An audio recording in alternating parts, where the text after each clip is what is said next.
안녕하셨죠? 네. 예, 감기 안 걸리셨어요? 네. 예. 견진 받으시는 분 한번 손 한번 들어보실래요? 왜 이렇게 많이 받으세요? 예, 반갑습니다. 오늘 강의는 원래 강의이기도 하고 또 견진을 준비하시는 분들을 위해서 준비된 강의이기도 합니다.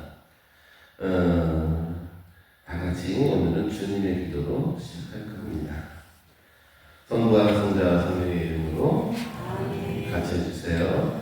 하늘에 계신 우리 아버지의 이름이 거룩히 빛나시며 아버지의 나라가 오시며 아버지의 뜻이 하늘에서와 같이 땅에서도 이루어지소서. 오늘 저희에게 일용할 양식을 주시고 저희에게 잘못한 일을 저희가 용서하오니 저희 죄를 용서하시고 저희를 유혹에 빠지지 않게 하시고 악에서 구하소서. 아멘.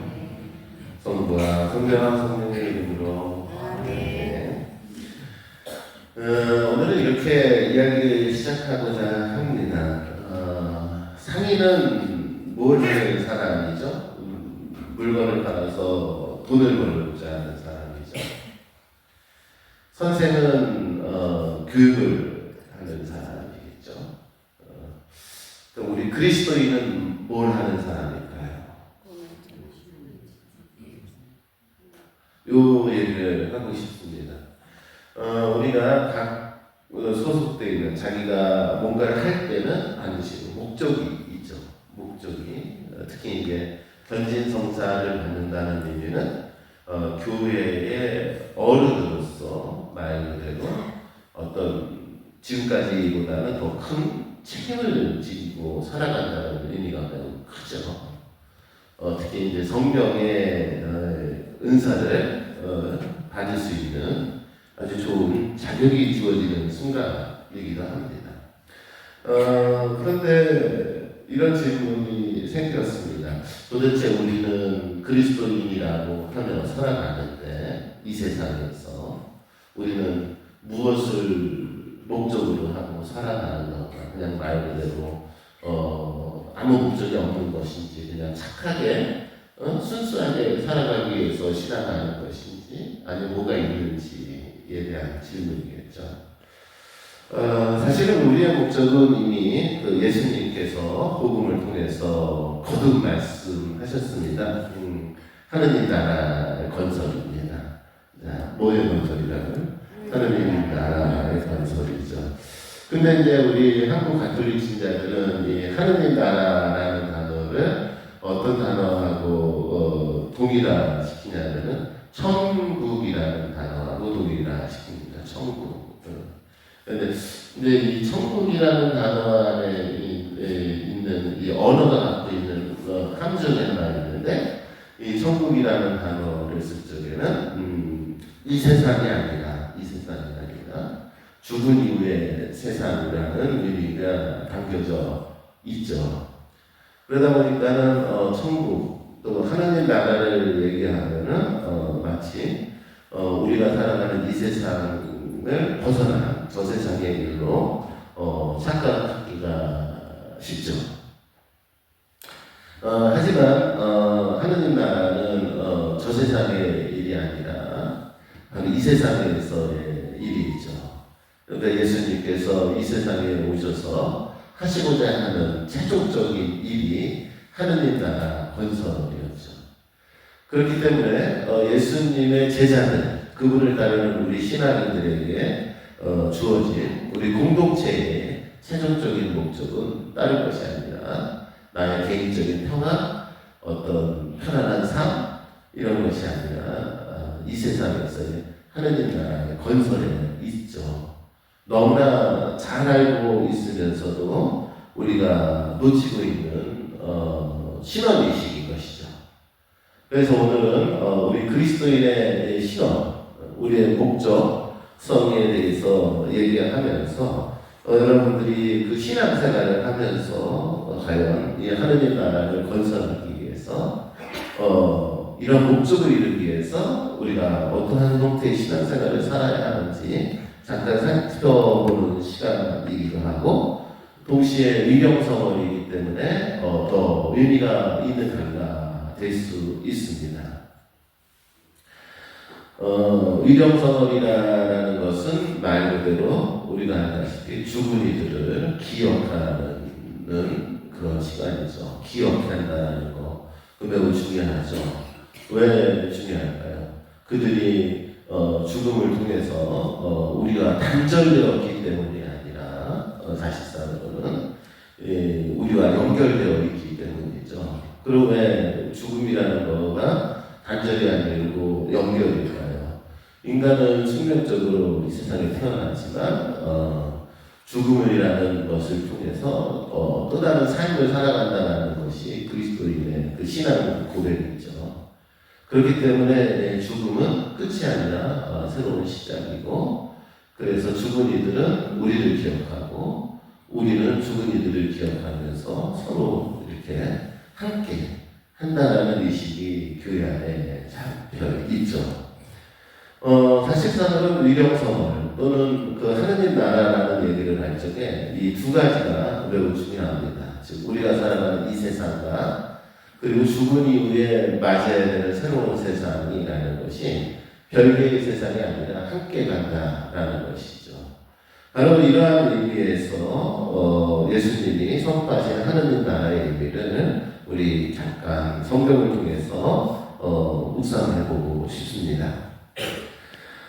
거듭 말씀드리지만 예수님이 선포하신 하느님 나라는 죽음 이후에나 가볼 수 있는 저 먼 나라의 이름이 아니고 예수님 자신 안에서 이미 시작되어 지금 여기 우리의 관계와 선택 속에서 스며드는 하느님의 나라 통치를 가리킵니다. 마르코복음이 1장 15절에 이런 말씀이 있습니다. 때가 차서 하느님 나라가 가까이 왔다. 회개하고 복음을 맞이하라 라고 말입니다. 근데 재미있는 거는 이 성서 구절 여기서 때가 찼다라는 뜻은 무슨 의미가 있을까요? 때가 찼다라는 것은 단순히 시간이 흘렀고 그 시간의 의미가 끝났다라는 것이 아니라 이것은 하느님 나라를 선포하시는 말씀이기 때문에 하느님의 구원 행위가 하느님 나라가 역사 우리가 사는 이 세상에서 드디어 성취되어 가고 있다라는 의미로서의 때가 찼다라는 뜻입니다. 그러니까 예수님이 선포하신 하느님 나라는 이제 먼 미래의 일이 아니라 지금 우리가 살아가고 있는 이 세상에서 성취될 수 있다라는 의미로 담겨져 있는 것이죠.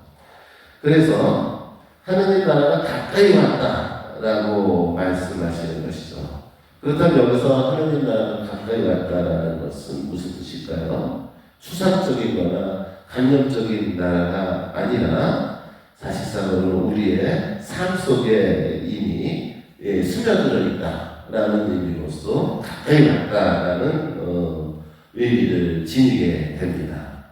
그렇다면 하나님이 또는 예수님이 이 세상에서 이루고자 하는 목표, 즉 하느님 나라가 이미 때가 차서 가까이 왔으면은 어떻게 해야 되느냐라고 얘기할 적에 마르코복음은 회개하고 복음을 믿어라 라고 하면서 이 회개와 신앙이라는 것을 요구하시는 것이죠. 네, 그렇습니다. 예수님이 이 세상에 오셔서 하느님 나라를 선포하셨습니다. 그분이 이 세상에서 우리에게 선포한 복음은 다른 것이 아니라 하느님 나라가 왔다. 준비해라. 이것이죠. 그렇기 때문에 우리에게 이 하느님 나라라는 것은 먼 미래의 일이 아니라 우리가 준비해야 하는 것이고 이것이 우리가 그리스도인으로 살아가는 매우 중요한 목적임은 분명합니다. 바리사이들이 예수님께 물어봅니다. 당신이 그렇게 하느님 나라가 왔다, 준비하라라고 얘기하는데 바리사이들이 이렇게 묻죠. 하느님 나라는 언제 오느냐라고 묻죠. 그러니까 예수님이 이렇게 얘기하십니다. 루카복음 17장에서 하느님 나라는 너희들 눈에 띄게 오는 것이 아니며 쭉쭉쭉쭉 너희 가운데 있다. 이렇게 말씀하시죠. 희한한 얘기예요. 눈에 보이지 않지만 너희 가운데 있다. 거듭 말씀드리지만 하느님 나라는 우리 안에 이미 시작되었다라는 것입니다. 그리스도인은 무엇을 목적으로 하고 삽니까? 왜 그리스도인입니까? 이런 질문을 저는 요즘 숱하게 던지게 됩니다. 지난주에도 강의를 갔었고 주말에도 강의를 갔었고 기관에서도 강의를 하고 많은 신자분들을 만나게 되죠. 근데 그 많은 신자분들을 만나면서 제가 느끼는 것은 첫 번째 착하다는 거. 뭐하다는 거? 착하다는 거. 열심히 살려고 한다는 거. 때묻지 않고 순수하게 살려고 한다는 거. 이런 부분에 대해서는 아주 어디 가도 우리 그리스도교 신자들만큼 훌륭한 분들이 없는 것 같아요. 너무나. 그러면서도 한쪽으로는 제 마음 안에는 답답하게 느끼는 게 있습니다. 그러니까 우리가 착하게 살려고 이 세상에 온 것인지 그리스도 신자인지 그렇다면은 신앙이 없이 착하게 사는 사람하고 우리하고 도대체 무슨 사이가 있는지 우리의 정체성이 어디에 있는지에 대한 혼동이 있다는 느낌을 받을 때가 많이 있습니다. 얘기를 다시 뒤집어서 표현하면 여러분들 왜 성당에 다닙니까? 라는 질문에 대한 대답이기도 하죠. 여러분들 마음의 평화를 얻기 위해서 앞으로 내가 하는 일이 잘 되기 위해서 순수하게 착하게 살기 위해서 이렇게 하기 위해서 성당에 다닌다면 다른 종교인들하고 도대체 무슨 차이가 있는지 왜 우리는 그리스도인이라고 불리는지 이런 거가 문제가 되는 것이죠. 거듭 얘기하지만 그리스도인은 아주 중요한 사명을 지닌 존재로서 이 세상을 살아갑니다. 그 사명은 다른 것이 아니라 하는 나라를 이 세상에서 건설하는 것입니다. 그것이 예수님이 이 세상에 오신 이유이고 탄생한 이유이고 다시 오신다는 이유이기 때문입니다. 그런데 우리는 가끔가다 우리의 가장 중요한 사명인 하나님 나라 건설에 내가 이바지하는 일꾼이다 라는 신앙의식을 잃고 살아갈 때가 많은 것 같아서 오늘 이런 강의를 하는 것이기도 합니다. 저 스스로도 그렇고 우리 모두가 그런 거 아닐까 생각을 합니다. 바리사이들이 하느님 나라가 언제 오느냐라고 물었을 때 예수님은 너희 가운데 있다라고 얘기하셨습니다. 너희 가운데 있다? 한마디로 무슨 뜻일까요? 네 안에 있다가 아니라 너희 가운데 있다라고 얘기를 하셨죠. 이 안에는 하느님 나라는 어떤 나라인지를 보여주는 것이죠. 바로 하느님 나라는 공동체라는 것입니다. 주문이와 산이가 함께 통교하고 서로를 위해 기도하는 나라. 삶과 죽음을 떠나서 모두가 함께하는 나라. 바로 그 나라는 바로 공동체이고 그렇기 때문에 하느님 나라는 인격적인 나라이죠. 인격적인 나라. 서로가 달라도 서로가 이해하고 서로가 품어안는 나라. 바로 그 나라가 예수님이 이 세상에서 하시고자 했던 하느님 나라이죠. 이렇게 봤을 적에 오늘날의 이 세상이 돌아가는 현실을 우리는 잠깐 이렇게 상기해 보면 좋을 것 같습니다. 과연 오늘날 이 세상은 서로 어떻게 대하고 있는 것인가? 나와 너는 인격적으로 대하는가? 우리 집단과 다른 집단은 인격적으로 대하는 것인가? 우리나라와 다른 나라는 서로 인격적으로 대하고 있는 것인가? 이런 생각들을 하게 되죠. 특히 제가 요즘 강의하는 것 중에 하나가 뭐냐면 혐오라는 부분에 대한 강의를 합니다. 혐오. 이 혐오라는 것은 어디서 나오냐면은 인간이 갖고 있는 분노에서부터 시작이 됩니다. 심리적으로. 인간이 어떤 일에 분노가 이루어지면은 그 분노가 나중에는 우리를 나와하고 다른 생각을 가진 사람들 또는 나와 다른 문화를 갖고 있는 사람들을 혐오하는 문제로까지 우리를 이끌어간다는 것이 이 학자들의 공통되는 의견이죠. 그런데 놀랍게도 오늘날 우리가 사는 이 세상은 이 혐오의 문화가 매우 판을 치고 있죠. 절대로 인격적으로 그들을 바라보지 않습니다. 정치, 사회, 문화 모든 분야에서 인격적으로 서로를 존중하고 함께하는 모습을 찾아볼 수가 없죠. 그 모습을 보면은 우리는 어떤 생각이 들까요? 그들이 잘못된 삶을 살아가고 있다라고 비판할까요? 아닙니다. 답답해야 합니다. 왜 그럴까요? 그 나라는 하나님이 원하는 나라가 아니기 때문이죠. 예수님이 이 세상에 이루고자 하는 나라가 아니기 때문입니다.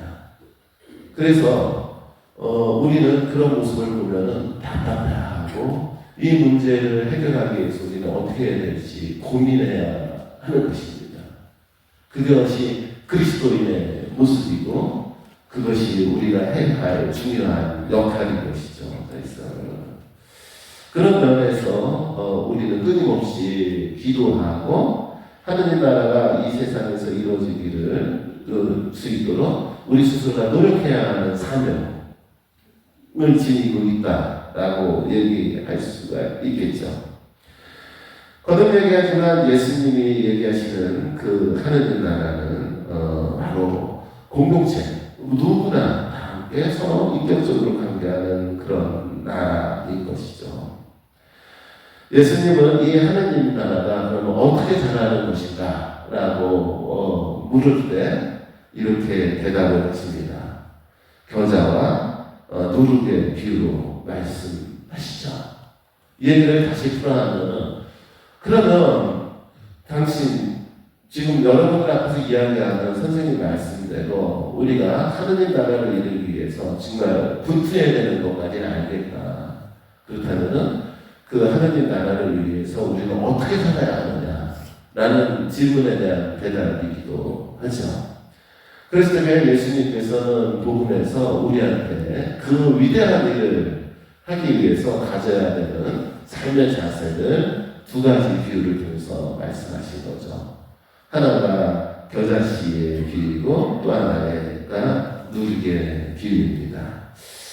자, 그러면 이 겨자씨와 누룩의 공통점은 무엇일까요?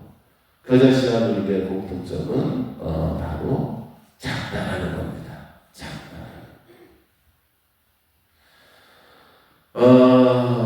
세상을 변화시키기 위해서 서로가 인격적으로 서로 상호관계하면서 나와 다른 이들이 함께 평화로운 세상을 만들어가기 위해서는 매우 위대한 일이 필요하다라고 우리는 착각할 수가 있습니다. 위대한 정치가가 나타나서 세상을 변화시키길 원할 수도 있습니다. 근데 놀랍게도 예수님의 응답은 위대한 거에 있지 않았습니다. 예수님이 원하시는 그 하느님 나라를 이루기 위해서 예수님이 복음에서 하신 말씀은 작은 것이었어요. 마치 뭐와 같다고요? 겨자씨와 뭐라고요? 누룩과 같다라는 말씀이죠. 저는 이 부분에서 여러 그 시간 오랫동안에 묵상을 했고 이게 도대체 무엇인가, 왜 예수님이 이렇게 말씀하셨을까라고 고민할 수밖에 없었습니다. 거듭 말씀드리죠. 세상을 변화시키려면 큰 힘이 필요한 것 같습니다. 사실상 어떤 큰 힘을 갖고 있는 대통령이 한 말이 하면은 세계 경제가 휘청휘청 하더라고요. 그쵸? 예. 또 한 나라의 대통령이 한 결정에 의해서 그 나라의 경제가 휘청휘청하고 많은 사람들이 영향을 받더라고요. 그렇다면 세상을 변화시키려면 그런 힘이 있어야 되는 거 아닐까 이런 생각을 할 텐데 왜 예수님은 이렇게 말씀하셨을까라는 생각들이 저를 끊임없이 괴롭혔고 답을 찾아가는 과정에서 어려움을 느끼게 했습니다. 그런데 예수님의 말씀을 곰곰이 묵상하다 보니까는 이 말씀이 맞다라고 동의할 수 있었습니다. 작은 눈에 보이지 않는 겨자씨와 누룩들이 이 세상을 변화시키는 것이 맞았습니다. 오늘은 이 얘기를 하러 왔습니다. 그럼 이 얘기를 어떻게 할까 고민하다가 제가 소아테레사 성녀에 대한 이야기를 잠깐 해드리면 도움이 될 것 같아서 바로 소아테레사 성녀의 이야기를 잠깐 해드리고자 합니다. 소화, 여러분들 알다시피 소화의 뜻은 작은 꽃이라는 뜻이죠. 근데 왜 이 양반은 그렇게 불릴까요? 이 양반은 자신의 그 소명을 자신이 하느님 나라를 건설하는 데 있어서 가장 중요한 것이 큰 것이 아니라 작은 곳에 있다라는 것을 몸소 깨달은 분입니다. 그래서 자기 스스로를 아기라고 부릅니다. 아기. 그래서 소아테레사의 편지를 보면은 이제 나이가 들어가면 갈수록 아기의 테레사라는 용어를 계속 씁니다. 그래서 자기 스스로를 뭐라고 여긴 사람이라고 어린 아이 같은 존재로 여긴 사람입니다. 아이들 무기력하고 힘도 없는 이 아이와 같다라는 단어를 평생 마음속에 갖고 살다가 가신 분입니다. 여러분들이 아는 이 성녀 소아테레사는 사실상으로 우리가 알다시피 성인들 중에서 그 어떤 업적도 없는 분인 거예요. 우리가 오늘 미사 때 기도하지만은 우리 성당의 주보 성인공 같으면 한국교회의 반석을 이루기 위해서 지역 공동체를 수리산에서 공동체를 이루면서 열심히 노력했던 교회 지도자였죠, 사실상으로. 그런데 소아테레사는 아무리 들어가도 이분이 삶에서 어떤 업적이 있느냐라고 하면은 그 어떤 업적도 없습니다. 근데 왜 우리는 이분을 소아테레사라고 부를까요? 어린 시절에 연약했던 이 아이가 어머니를 잃고 방황하고 있을 적에 예수님을 통해서 사랑의 감정을 느낍니다. 그래서 나같이 어리고 보잘것없는 아이는 예수님이 아니면은 위탁할 길이 없다라는 생각을 갖고 수녀원에 입회를 하죠. 그것이 가르네 수녀원이었습니다. 그 수녀원에 입회해서 살아가는데 소아테레사가 할 줄 아는 거는 아무것도 없었다라고 합니다. 기도를 시키면은 기도도 집중하지 못해, 설거지를 시키면은 힘이 없고 연약해서 다른 사람은 설거지를 이렇게 해나가는데 소아테레사는 접시 하나 닦고 힘들어서 땀 흘리고 접시 하나 닦고 힘들어서 땀 흘리고 그러다 보니까는 수녀원 안에서도 할 줄 없는 것이 아무것도 없는 나약한 존재로 인식됐고 그래서 이 소아테레사가 늘 마음속에 이런 생각을 품고 살았다고 합니다. 도대체 나는 할 줄 아는 게 뭐가 있지? 이러고 그러다 보니까는 늘 수도 생활을 잘하고 있는 동료 수녀들을 보면서 부러워했고 그러면서 나 같은 너는 진짜 보잘것없구나, 정말로 죄인이구나 라는 그런 죄의식에 빠져서 살기도 했다라고 합니다. 그래서 본인 스스로를 보잘것없는 꽃이라고 인식하고 살았다라는 것이죠. 그런데 그녀가 이 보잘것없는 그녀가 쓴 글들을 보면은 공통적으로 나오는 것이 하나가 있습니다. 저의 소명은 사랑입니다. 교회의 심장 안에서 나의 어머니이신 교회의 심장 안에서 나는 사람이 되겠습니다. 라고 얘기를 하면서 아무것도 하지 못하는 이 아이한테는 딱 하나가 그 가슴 속에 있었다고 합니다. 이 사랑이라는 것이죠. 사랑이라는 거. 사랑은 눈에 보이지도 않는 것인데 이거 하나만을 두고서는 열심히 그 수도 생활을 하게 됩니다. 거듭 말씀드리지만 소아들에서는 수도자로서 어떻게 보면은 아무것도 하지 못하는 수도에 도움이 되지 못하는 그러한 간역인 존재로서 어차피 어떤 보잘것없는 존재로서 그렇게 살아갔습니다. 그런데도 가슴 안에는 사랑이라는 거 하나만을 갖고 살면서 자신이 큰 일을 하지 못하지만 자신이 할 수 있는 일을 찾아다니기 시작합니다. 첫째, 슬픈 눈을 갖고 있는 동료 수녀가 있으면 가서 사랑의 속삭이는 말 한마디를 합니다. 몸이 아픈 수녀가 있으면 가갖고서는 자기가 할 수 있는 만큼 간호를 합니다. 즉 보잘것없는 작은 말, 행동들을 수도원 안에서 실천하면서 살았던 것이죠. 아주 유명한 이야기가 있습니다. 소아들에서는 자기 스스로는 힘이 없기에 어떤 일도 할 수 없기에 나는 하느님 나라에 들어가려면은 나 스스로는 갈 수 없으니까는 엘리베이터를 타는 수밖에 없다라고 생각을 하기 시작합니다. 그러면 소아들에서가 그 하느님 나라에 들어가기 위해서 선택한 엘리베이터는 무엇이었을까요? 예수님이었던 것입니다. 그래서 나는 스스로는 하느님 나라에 들어갈 수 없으니 오직 예수님께 위탁하는 그런 마음으로 살아야겠다라고 생각을 하게 되죠. 근데 이 소아들에서 성도가 재밌는 분인데 이런 생각을 하는 거죠. 예수님이 이미 하늘나라에 올라가신 것을 소아들에서가 성도가 생각을 하는 거예요.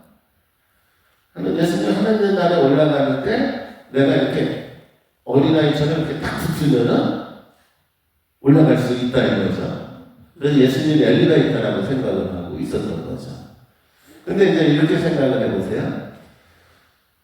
예수님이 하느님 나라에 이렇게 올라갈 때 제가 예수님한테 매달리면 어떻게 될 것 같으세요? 제가 몸무게가 100kg가 넘잖아요. 배도 나와 있고. 예수님이 하느님 나라에 올라가는데 떨어지지 않을까요? 너무 무거워갖고 예수님이 저를 발로 차지 않을까요? 그쵸? 요런 식의 그 묵상을 했던 분이 소아데레사인 거예요. 그러니까 소아데레사는 어떻게 돼요? 예수님 자기 힘으로는 하느님 나라에 도달할 수 없고, 아니 자기 힘으로는 하느님이 예수님이 원하신 하느님 나라를 이 세상에서 현실화시킬 수는 없고, 이해했죠? 그런데 그걸 하느님 나라를 이루기 위해서 내가 노력을 해야 되는데 내가 할 수 있는 것은 없어. 그러니까는 내가 할 수 있는 것이 뭐야? 예수님의 짐이 되지 말아야지. 이해했죠? 예수님의 짐이 되지 않기 위해서는 어떻게 해야 돼? 내가 무거워야 돼? 가벼워져야 돼? 가벼워져야 돼. 내가 가벼워지는 길은 뭘까? 어린이가 되는 길이야. 이렇게 된 거예요. 그래서 스스로는 자기를 아기의 데레사라고 부르기 시작을 한 거예요. 그러니까 참 맹랑한 그 소녀인 것이죠. 왜냐하면 소아데레사 성녀가 24살에 죽으니까 아주 어린 나이에 살았기 때문에 소녀치가 아직도 생생하게 느껴지는 그런 성입니다. 제가 왜 이런 얘기를 할까요? 오늘 저는 여러분들한테 이런 얘기를 하기 시작했습니다. 그리스도인은 목적이 있다. 상인의 목적이 있고 정치가가 목적이 있듯이 그리스도인에게도 목적이 있다. 그리스도인의 목적은 바로 이 세상에서 무슨 나라를 건설하는 것이다. 하나님 나라를 건설하는 것이다. 그런데 예수님께서 그 하나님 나라를 건설하기 위해서 내놓은 방법이 있다. 그 방법은 뭐와 같은 것이다? 겨자씨와 누룩과 같은 것이다. 그렇다면 그 겨자씨와 누룩의 비유를 통해서 우리한테 얘기하는 것은 무엇인가? 바로 수아다렛의 삶의 그 의미가 담겨져 있다인 것이죠. 수아다렛사 성녀는 바로 어린아이와 같이 모든 것을 하느님께 봉헌하고 내어 맡기고 자기의 힘보다는 하느님을 신뢰하면서 살았습니다. 그냥 그녀가 할 수 있는 일은 수도원에서 시키는 대로 살아가는 것 뿐입니다.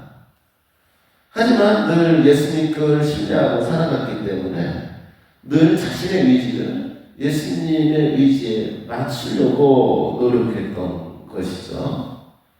그래서 누구도 알아주지 않는 허드렛 일을 찾아서 하려고 노력하고 어려운 사람이 있으면 말 한마디라도 건네면서 살았습니다. 그래서 이분은 성녀입니다. 그리고 이걸 통해서 이분은 이 세상에서 하느님 나라를 건설하고자 하는 그리스도인의 사명을 완수하신 것입니다.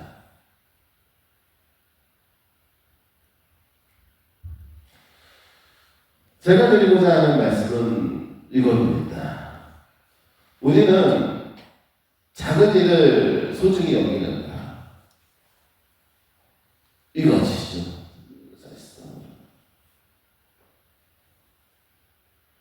우리는 너무나 큰 일을 하기 위해서 몰두한 나머지 삶에서 내가 할 수 있는 소소한 작은 일을 잊어버리고 있지 않을까라는 말씀을 드리고 있는 것입니다.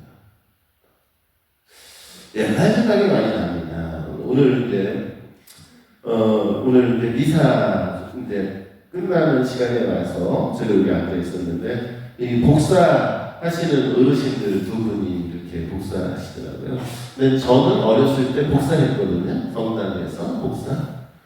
근데 그 당시에는 뭐 할 게 없어서도 복사했지만 성당에 다니면 아이들이 다 복사를 하니까 저도 복사를 하고 싶어서 그냥 했던 거죠. 그 당시 복사단이 50명이 넘었던 것 같아요. 그리고 이 평일 미사뿐만 아니라 주일 미사까지 새벽 미사든 저녁 미사든 복사는 다 어린아이들이 섰었어요. 사실상으로.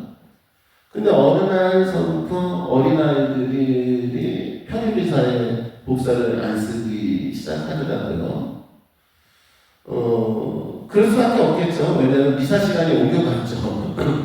옛날에는 평일 미사는 다 아침 미사였죠. 새벽 6시 미사. 그랬는데 어느 날서부터 미사 시간이 10시로 옮겨가니까 아이들이 학교를 가야 되니까 평일 미사는 복사를 쓸 수 없는 어떤 뭐 세상의 변화이기도 하죠.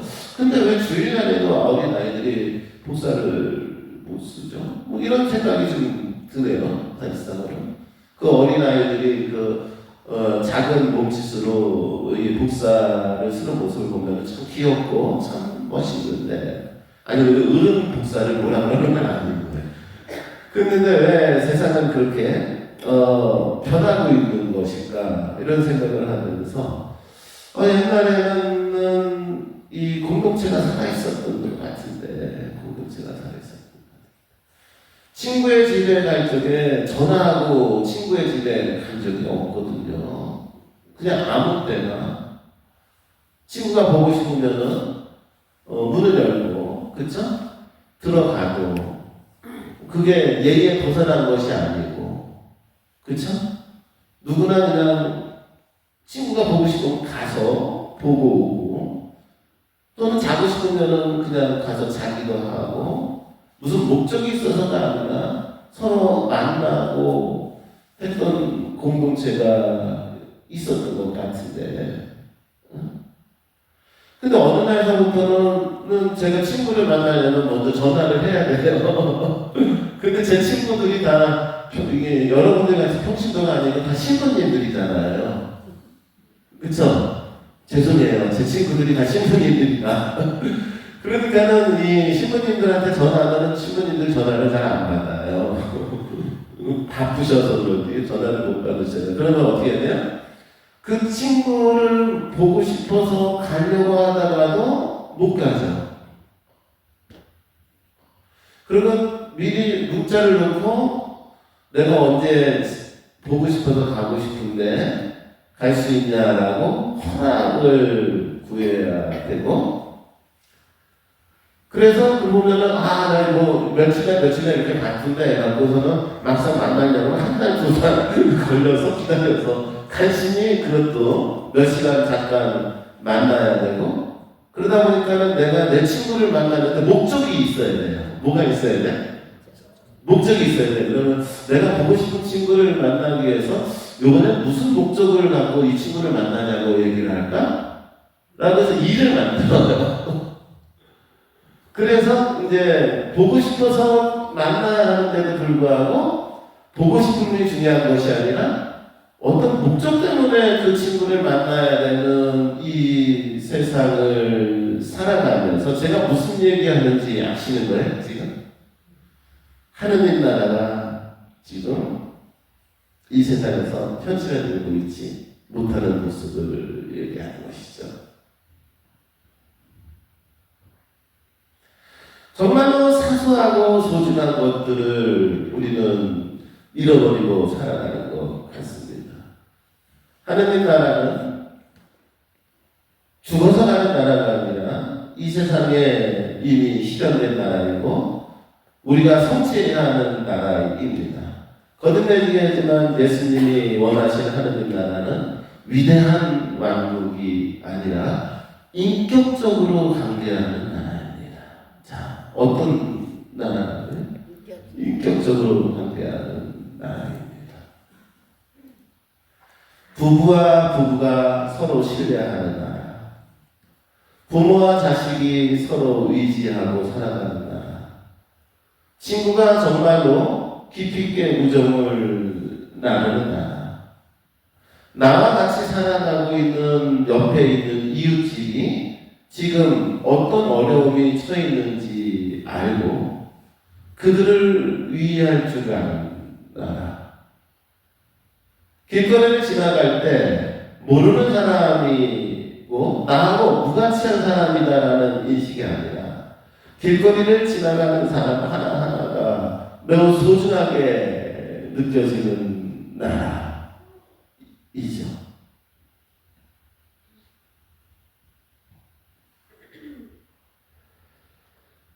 그런 나라를 하느님은, 아니 우리 예수님은 원했던 것이죠.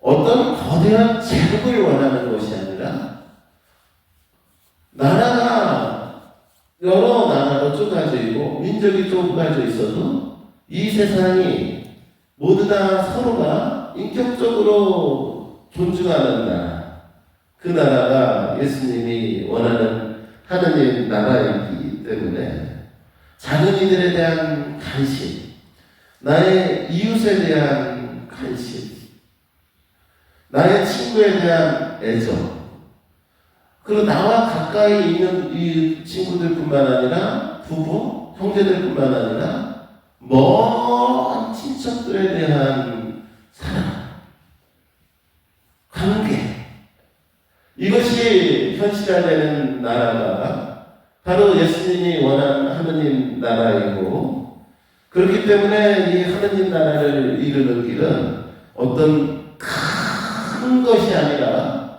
겨자씨와 뭐와 같아? 누룩과 같다라는 예수님의 말씀이 우리한테 매우 소중하게 다가온다라는 것입니다. 소아테레사 성녀의 이 작은 그 보잘것없음, 아무것도 없음이라는 그러한 자신의 인식.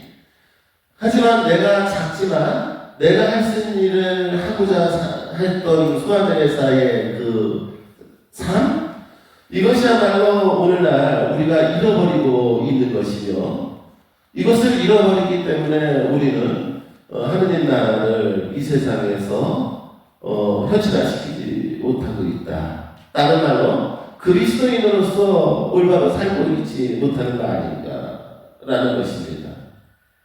그러므로 우리한테 필요한 것은 소아테레사와 같이 작은 일이지만 그 작은 일에 사랑을 담고 그 소소한 것들을 소중하게 여기는 그러한 삶이 우리한테 매우 소중하다라는 얘기를 저는 영성신학자로서 그리스도 신앙인에게 말씀드리고 있는 것이죠.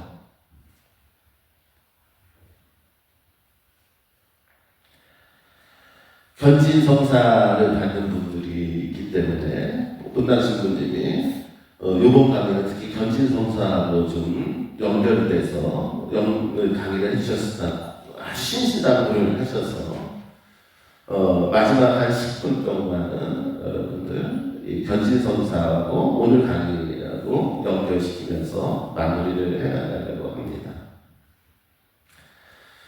여기 계신 분들 중에 견진성사를 받은 분도 계시고 이제 견진성사를 준비하시는 분도 계십니다. 얼마 전에 아주 재밌는 일이 있었어요. 어느 공단에서 저한테 견진성사 이렇게 강의를 부탁을 한 거예요. 몇 개월 전에. 그래서 열심히 견진성사를 위해서 강의 준비를 했죠. 그랬는데 며칠 전에 전화가 왔어요. 그 공단에서. 죄송합니다, 교수님. 이번에 견진성사를 할 수가 없게 됐습니다. 왜요? 견진성사를 받겠다는 분이 없어요. 이렇게 돼갖고 예정에 했던 강의가 이렇게 취소되었습니다. 이게 그 본당의 일이 아니라 오늘날 한국교회에서 벌어지고 있는 일입니다. 이 성사를 받는다는 의미가 나의 삶에 무슨 의미가 있는가, 아무 가치가 없다라고 느낄 정도로 그렇게 세상이 변하고 신앙인들의 마음이 달라집니다. 근데 여기 깜짝 놀랐어요. 견진성사 분들 굉장히 나오시네요. 여기 후계동은 뭔가 좀 터가 다른 것 같아요. 견진성사는 거듭 얘기지만 성령의 인도를 받는 성사입니다. 자, 뭘 받는 성사라고요? 성령의 인도를 받는 성사입니다. 그래서 주교님이라든가 또는 주교님을 대리하는 사제는 견진성사 시에 크리스마 성유를 도유하면서 이렇게 얘기합니다. 성령의 인도를 받아라 라고 얘기를 하게 됩니다. 성령의 인도를 받는다라는 것은 다른 말로 이제부터 성령께서 여러분들 안에서 본격적으로 활동한다라는 뜻이 됩니다.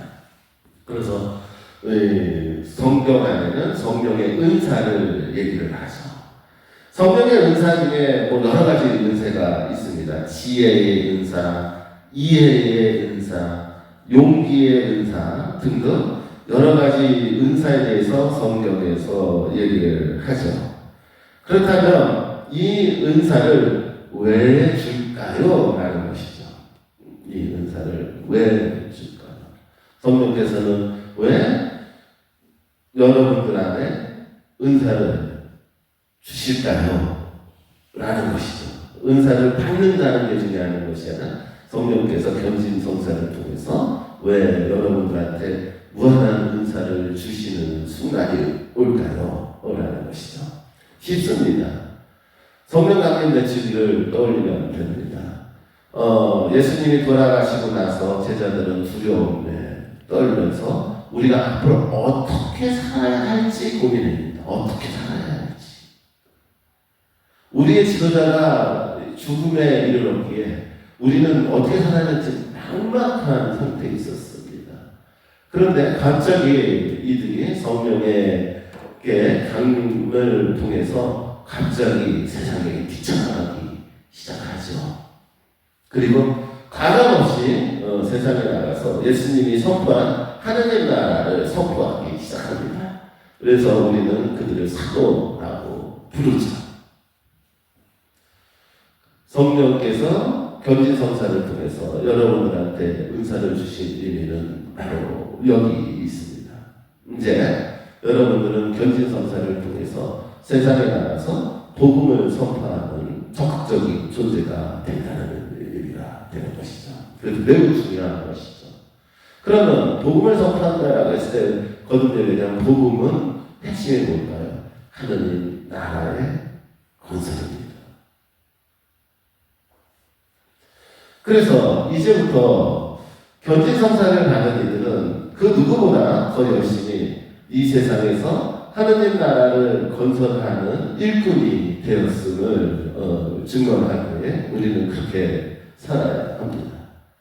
자, 그럼 다시 강론으로 들어가야죠. 그러면 이제 내가 견진성사를 받았어. 그래서 이제 내가 하느님 나라의 일꾼으로 내가 살아야 해. 그러면 어떻게 해야 되죠?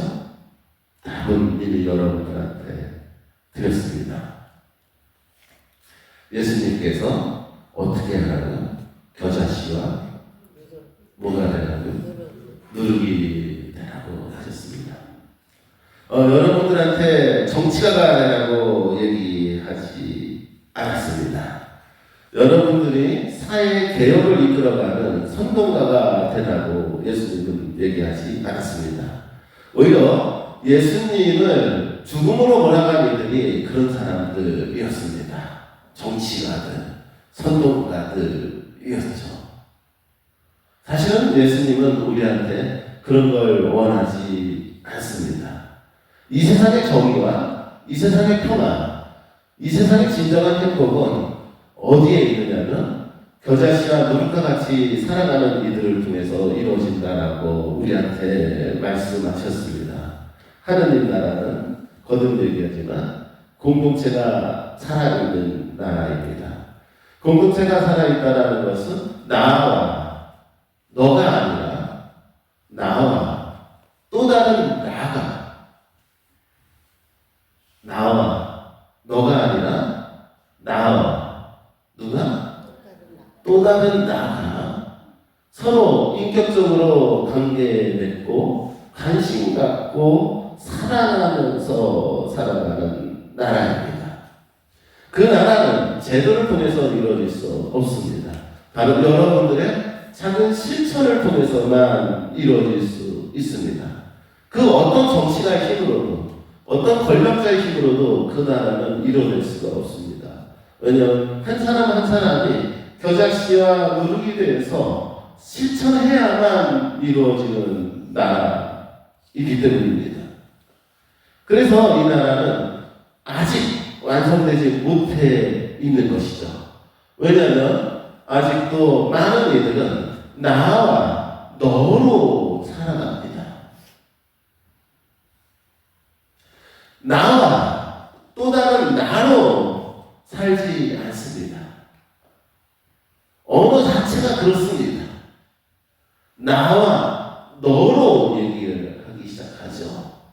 심지어는 부부도 어느 순간 나와 너가 되거든요. 그런데 그렇게 해서는 하느님 나라는 그리스도인의 신앙인의 삶은 이루어질 수 없습니다. 나와 뭐가 되어야 됩니까? 또 다른 나가 되는 것입니다. 그래서 또 다른 나를 보면 관심을 갖고 그 사람의 말 한마디에 그 사람의 아픔에 나의 것이기에 함께하고자 하는 이들이 많을 때 그때 하느님 나라는 이 세상에서 전시되는 것입니다. 이것이 그리스도인의 삶이며 우리가 가져야 되는 책임이며 우리의 신원인 것이죠. 여러분들이 이 후계된 성장 신자분들이 나와 또 다른 나로 살아가는 것, 그것이 하느님 나라의 건설을 이바지하는 길임을 저는 오늘 이렇게 또 길게 말씀드렸습니다. 이 강의가 어떤 뭐라 그럴까요? 깊이 있는 신학은 아닐지 모르죠. 또 누구나 다 알고 있는 내용일 수도 있습니다. 하지만 이 작은 이 강의 시간에 여러분들 안에 작은 그 무엇이라도 바라면서 움터나기를 간절히 바라면서 오늘도 이렇게 떠들다가 가게 됩니다. 이제 그리스도왕 대축일날 기쁘게 견진성사를 받으실 분들 축하드립니다. 하지만 잊지 마십시오. 여러분들이 이 세상에 겨자씨와 누룩이라는 것을 잊지 마십시오. 그리고 이미 견진성사를 받고 지금 신앙생활 하시는 분들도 잊지 마십시오. 나는 지금 겨자씨와 누룩으로 살아가고 있는가? 하느님이 원하신 예수님이 이 세상에 오시는 성탄을 기념하는 대림 시기가 다가오고 있습니다. 그 분을 준비하는 우리는 도대체 어떻게 살아가고 있는가라는 질문을 하시면서 오늘 강의를 가끔가다 떠올려 보셨으면 좋겠습니다. 이제 여러분들의 마음속에 한 문장을 남기고 싶습니다. 우리는 오늘 우리에게 주어진 자리에서 가장 가능한 만큼의 작은 사랑을 선택하고 있는가? 가정 안에서, 본당 안에서, 직장에서, 내가 살아가는 공동체 안에서 나는 얼마큼 작은 사랑을 실천하고 있는가? 내가 하는 작은 관심과 사랑의 실천이 이 세상에서 하느님 나라를 건설하는 길이며 그것이 우리의 사명임을 잊지 않으시기를 바라면서 이렇게 기도드리고 싶습니다. 하느님 아버지, 성령의 힘으로 작은 사랑을 우리가 선택하게 하십시오. 우리의 오늘이 정의와 평화와 성령의 기쁨이 되게 하십시오. 수아 데레사 성도처럼 교회 안에서 작은 일에 헌신할 수 있도록 이끌어 주십시오. 그래도 되는 거죠? 네. 다음 시간에는 이제 건진대 사자들이 강의를 안 드릴 테니까는 또 자리가 훤하게 비겠죠. 견진대 사자들은 의무적으로 이 강의를 들었다면은 다음 시간에는 홀가분한 마음으로 함께 해주셨으면 좋겠습니다.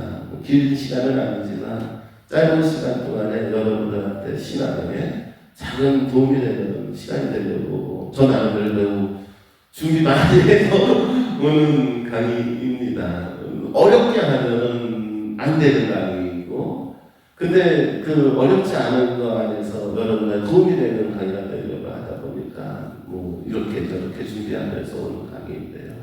저 나름대로 매우 소중하게 여기고 있고 여러분들도 소중하게 여길 거라고 생각을 합니다. 다음 시간은 대림을 준비하는 의미로 멈춤이라는 주제를 갖고 올 것입니다. 그러면은 여기서 마무리해도 되겠습니까? 네. 좀 하신 말씀. 네. 그러면은 다 같이 영광 속으로 오늘 강의를 마무리하도록 하겠습니다. 성부와 성자와 성령의 이름으로 아멘. 다 같이 해주세요. 영광이 성부와 성자와 성령께 처음과 같이 이제와 항상 영원히 아멘. 성부와 성자와 성령의